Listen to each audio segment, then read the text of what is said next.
Chavre, how are you? I hope everyone is gesund, stark und freilich, begashmis und beruchnis. I'm here in the Shchune, in the Rebbe Shchune, Crown Heights. I'm here for a Simcha, Baruch Hashem. Thank you, Hashem, for Simchas, and all the Yidden should have Simchas, B'toiv v'nire v'nigle. Today was a very great day, Chav Bei Shvat, the Yemei Lula Estalkas of the Rebbetzin Chaim Mushke, our Rebbetzin. And the Rebbe has said that this day is a day of great brachas. Chav Beis represents B'cha Yivarech Yisrael, the 22 letters of the Hebrew alphabet, and these 22 letters include every blessing and all blessings from the Torah. Today was also a very hard day with the return of the bodies of the Bibas family, and we have to speak about that too and see a connection, and also with Parshas Mishpotim. It's also a great Shabbos, Shabbos Shkolim, Shabbos Mevorchim Chedesh Adar. So first we'll start, as the war started, we're starting with Tzedakah. Gedei Tzedakah Shemakarev Sagula Mashiach now. Then we'll say a prayer taken from the words of Tfilas HaDerech, V'sigmaleinu chasodim tevim, V'sishma kol tfilaseinu, Ki atishmei tfilas kol peh. Hashem should bestow upon us abundant kindness and hearken to the voice of our prayer, for you hear the prayers of all. So, in Parshat Mishpotim, one of the most famous parshas of the Torah, that has many, many mitzvahs, and the source of many mesechtes, of Torah Shebal Peh, Bava Kama, Bava Basar, Bava Metzia, many of the laws of damages, is discussed in this week's parsha. And as we know, what the word Mishpotim means, civil laws, and there's much to discuss between the contrast between civil laws in the lens, in the perspective of the Torah, and the way it is in the secular law.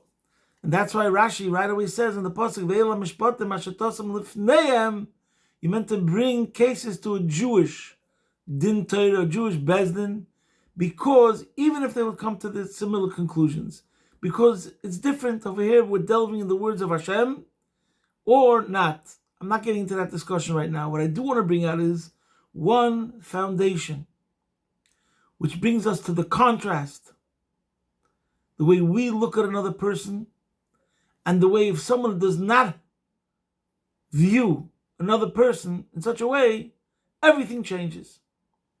And this is the connection between the Rebbetzin, Parshat Mishpotim, and what happened in Eretz Yisrael. And what we're going to talk about is respect. It's very late. I'm traveling, so I don't have my Sfarim with me. So we're just going to have to speak general, something that really warrants many, many lessons. But in this week's parsha, we have the pasuk, and it's a mitzvah lav. It says, Elikim lo yisekalel, v'nosi v'amcha lo yisoyer. You must not curse Hashem, nor may you curse a leader of your people. And from here we learn out the prohibition that you're not allowed to curse Hashem, and you're not allowed to curse a judge. You're not allowed to curse a leader or a king. That's the Nosi Ba'amcha Loisoyer. So there's actually three categories. There's a category of a person. You're not allowed to curse a person. And we learned that out from another pasuk. That's a lav. You're not allowed to curse out a judge. That's another prohibition. And you're not allowed to curse out a leader, a Nosi, which is Reivav Sanhedrin, or the king. So since this week's parsha talks about it, cursing a leader of your people, I want to talk about the idea of a leader, but from this it goes to every other person in general, ultimately. So what's the basis? One of the most fundamental precepts, principles of life in Yiddishkeit is Chaviv Adam Shenivre B'Tselem. Every single person was created in the divine image of Hashem. And then there's Chav Yisrael. Jews were chosen. They were given something extra, something special, a nefesh alikis, a pintaliyid. But the point is, when I'm talking, let's say, to a secular person, and we talk about respect, morals, and ethics. So sometimes I like to ask him a simple question. Do you see the spark of God in that person? What's a spark of God? God is infinity.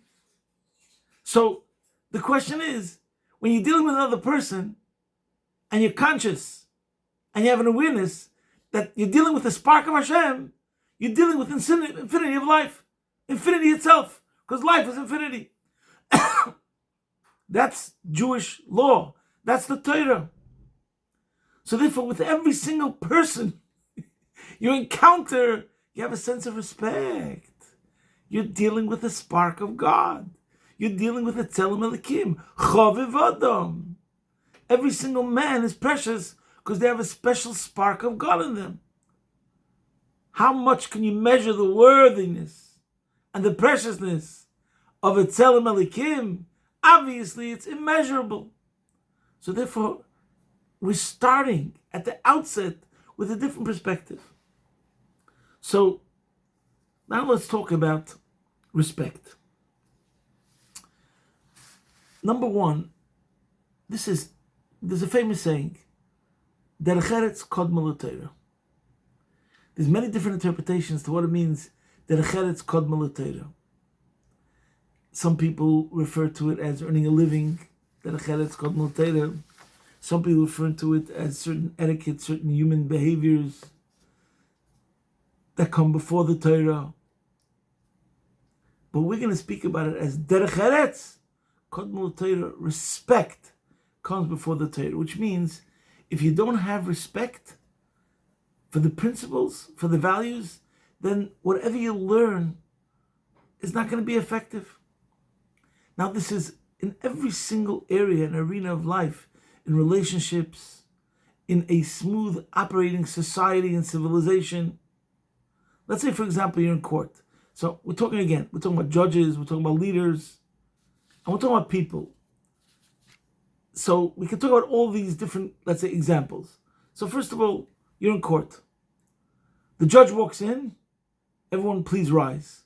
Here comes the judge. Why are we rising?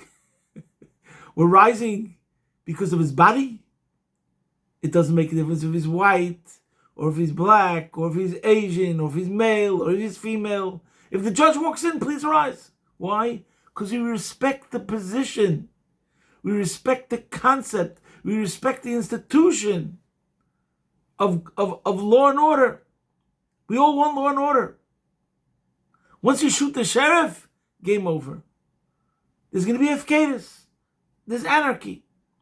So any society, any civilization that wants to have success, there has to be a sense of respect. And that's what it means. Derech Eretz Kodma l'Torah. Now I know there's a big problem when you have people of serious positions of leadership that did something wrong. But that doesn't change what I'm saying. That's a big problem. Just like if you read in the news that there was this dentist who took advantage of the patient and committed who knows what. Lewd, unspeakable acts with the patients while they were under drugs. Or if you read about another doctor that did such a thing. That means that the concept of a doctor is not something that should be respected. It means, God forbid, Hashem Yirachem, this doctor did the wrong thing. The Eibusha didn't take away. B'chira Chavshis, people have free choice. Sometimes there's a rotten apple. But if we're going to say that doctors mean nothing, then there's nobody that's ever going to become a doctor. When you have a society like during COVID, and the communities go out on the porch all over the world and give a round of applause to all the nurses, then you have a healthy society. We respect the nurses. We respect those that are in public service. And the same thing goes for members of Hatzalah. When a person who works for Hatzalah is given respect and shown appreciation for what he does, then you have people that would consider doing it. Otherwise, the whole system breaks down. And we have to talk about somebody who works in Hatzalah as somebody special. And he deserves our respect. That he puts himself volunteer 24/7 to be in the service of another person, to rescue his life. What greater service could there be? And that's all we have to appreciate in general. We say the Bracha on Shabbos, a Misha Berich, to all those that are oisik b'tzarchei tzibur. Usually they never get a thank you. There's always going to be complaints against them.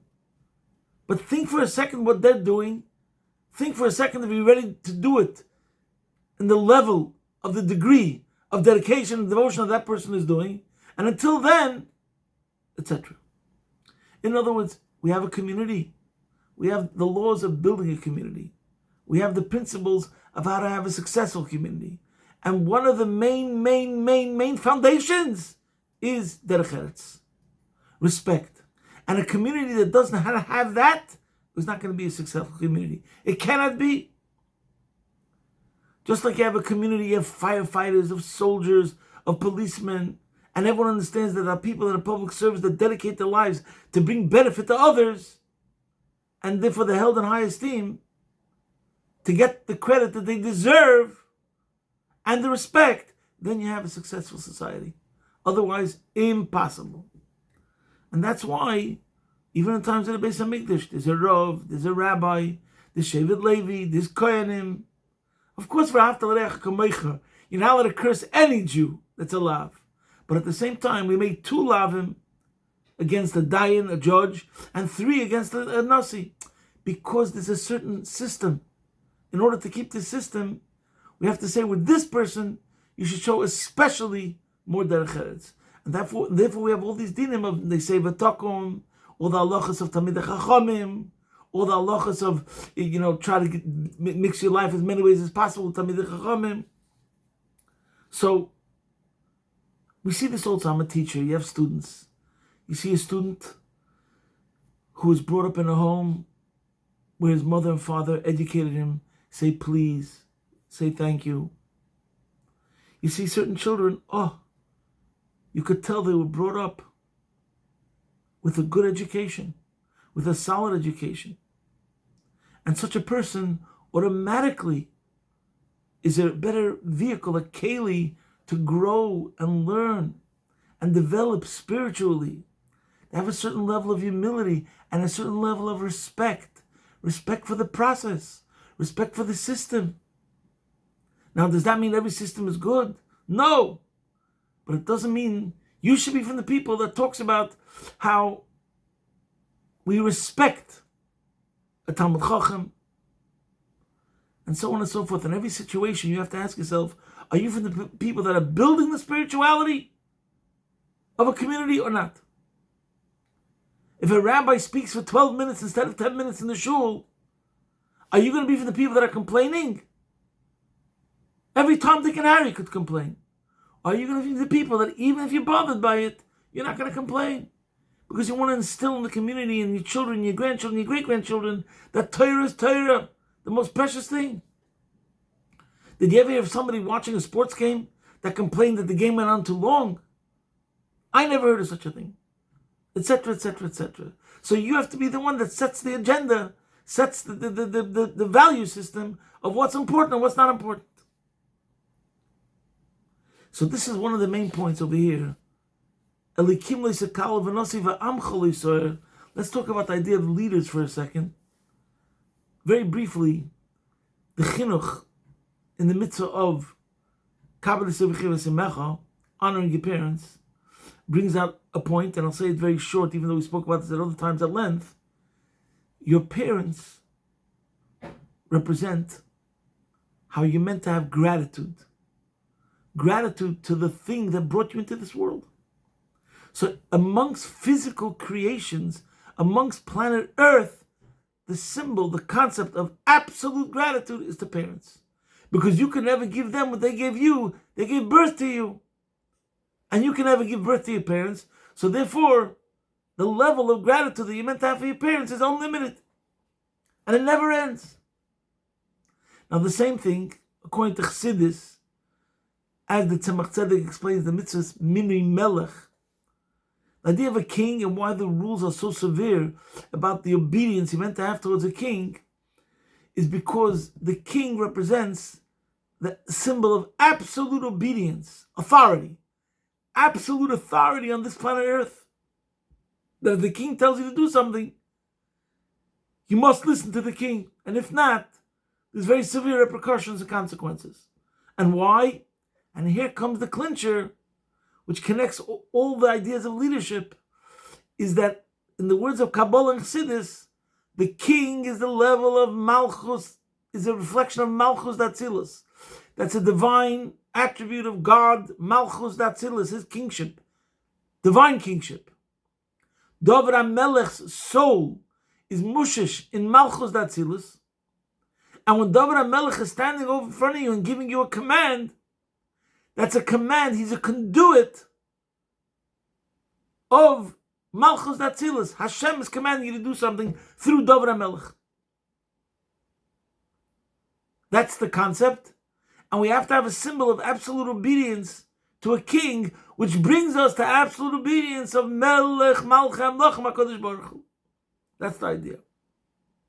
Now, everyone knows the famous story of the Alter Rebbe when he was in prison. And when he was in prison, the Tsar heard very, very much about the Alter Rebbe. The Alter Rebbe is a phenomenal personality, a very respectable personality, a saint. And the chief of police, who had met the Alter Rebbe and recognized that he's dealing with a very great man, went to the Tsar and told the Tsar, you have to meet this person. He's an unbelievable person. So the Tsar became very, very curious, and he got himself disguised as a regular, simple clerk of the court. He came into the Alter Rebbe's cell,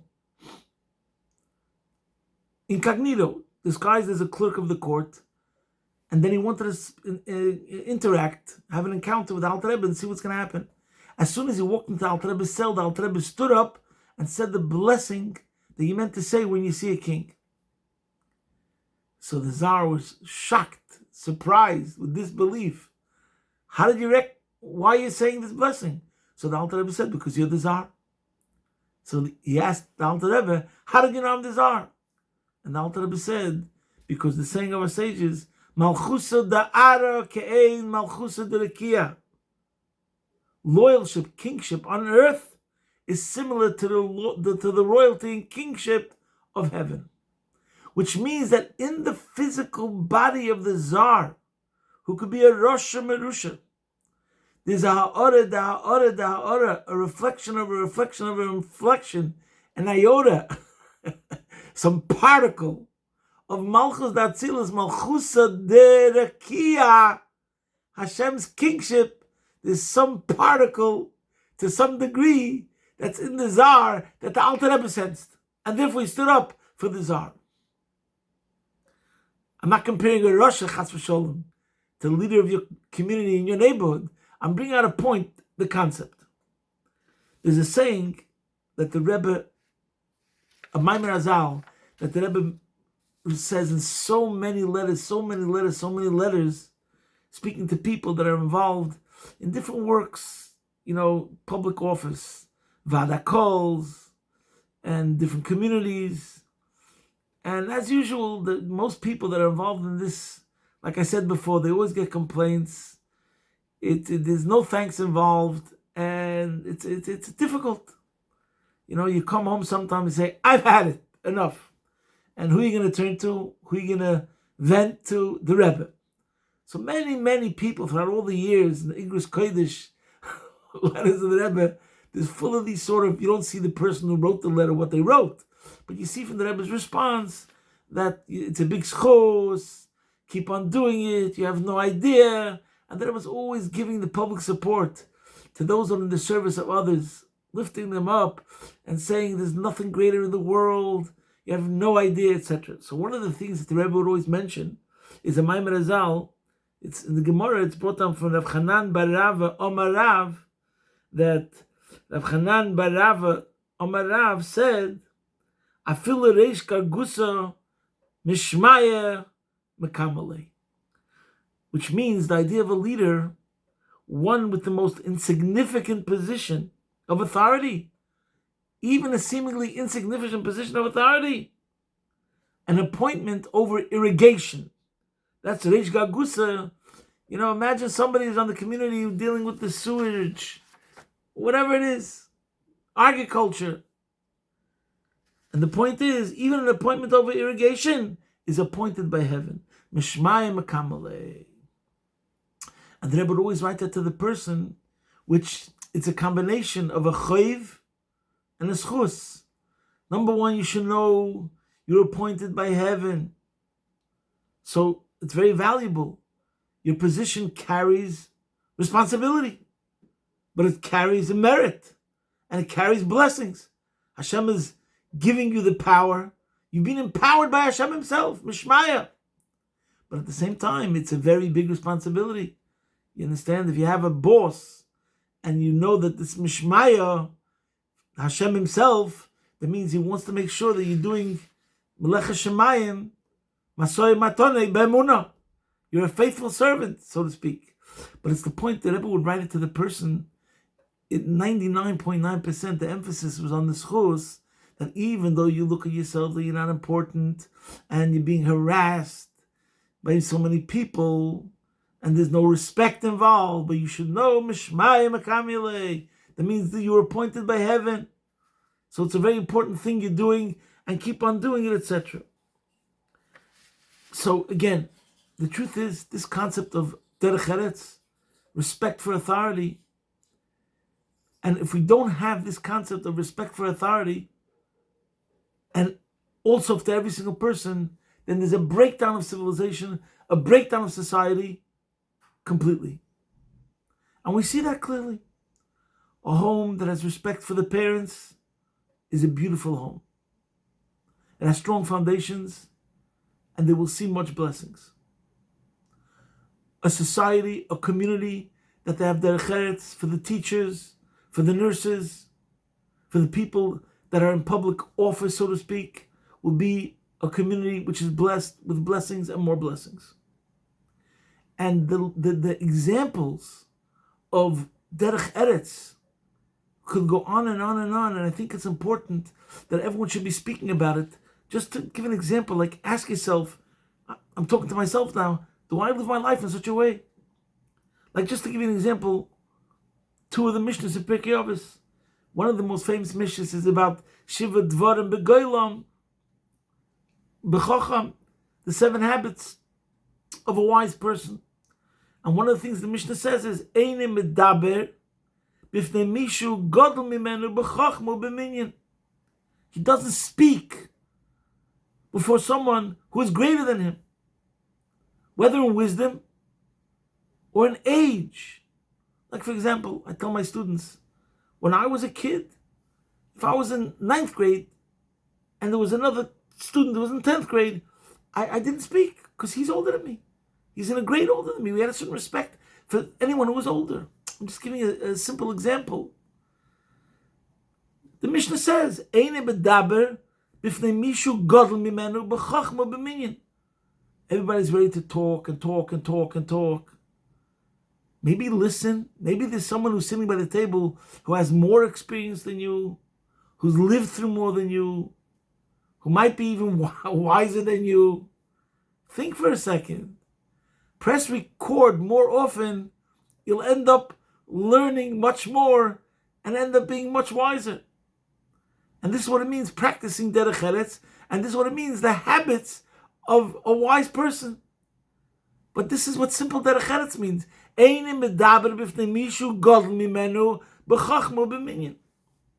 another Mishnah in Pirkei Avos, like have a kal l'reish. What does it mean kal l'reish? When you're sitting before the Rosh Yeshiva, the head scholar, or the leader of your community, kal means light, but it means yielding, it means flexible. It means you're in the presence of someone greater than you. Be ready to accommodate him and his plan and his will. Be ready to be molded according to what his mahalach is. Again, so it's derech eretz. Have a kal l'reish. That person's a leader. There's a reason why that person's a leader. Because he knows more. The way it's supposed to be. So therefore, be kal l'reish. Be ready to follow what that person's path is, or that person's instructions are, etc. Now again and again and again, today we're living in a world, there's a lot of problems. There's some people that they don't live up to what they're meant to be. That's all true and has to be dealt with. We're not talking, but I'm going to call that the exception to the rule. We're talking about the way it's meant to be, and that's the way the rule is, and we should keep it like that. Today was Chav Bei Shvat, Yom Elul of the Rebbetzin, and one of the things about the Rebbetzin, which was so extraordinary, is that every single story of the Rebbetzin brings out the same point in a phenomenal way, extraordinary. Whichever person she encountered, she acted as a friend. A person came to the house offering tea and cake. It could be the delivery boy of the fruits, of the groceries, anybody and everyone. And she would display affection, care and concern as a friend. How are you? Where do you come from? An interest. Tell me about yourself. Is there any way I can help you? She made every single person feel like $1 million. And everybody knew her. If she'd call up, different stores that she made an order for the bakery, for the fruit store. Anybody she's dealing with, she'd always say, who's speaking? Mrs. Schneerson from President Street. So she had this amazing ability, and that's the real royalty, to make everyone feel totally at ease and comfortable. And whenever she would find out that there was any way that she could help a person, she would go out of her way to help the person and to find a way how to bring help to that person. So today was her Yemei Lula Estalkos. So Yidatzmo Fenecho, the schus of the Balas, Yemei Lula Estalkos, the Rebbetzin, should be Pel Yeshua's Bekerev Haaretz. She should bring down blessings to every single Yid, L'chol B'nei Yisrael, B'chol Makom Shehem, to every single Yid, whoever needs to be helped in whatever area in their life they need to be helped, and Bonei Chayim Mezeni should be helped today, immediately. B'toiv Anira V'Anigla.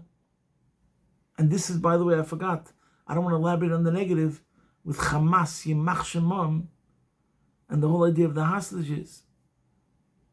The degree of disgust we should be feeling towards those who don't respect the life, the total contrast. Everyone understands you revere a child, the innocence of babies. And the total opposite of everything we're speaking about, Rahman al-Islam, is what happened October 7th, and what they represent, and how they destroy the spark of Hashem out of living creations and children and babies. So we have to do the opposite. Bring out, recognize, Chaviv Adam, Shenivra B'Tzelem, and especially Chaviv in Yisrael. We have to increase in our recognition and appreciation and awareness of the spark of Hashem in every single person, and act accordingly. And we act this way, as we just mentioned before, the schus of the Rebbetzin should bring blessings to all of us, and we should act accordingly. And this will bring the Gula Mitzvah Shleima, take from Yad Mamish, Mashiach, now. Posting from my home, Be'ez Hashem Yisbarach, your man in Crown Heights.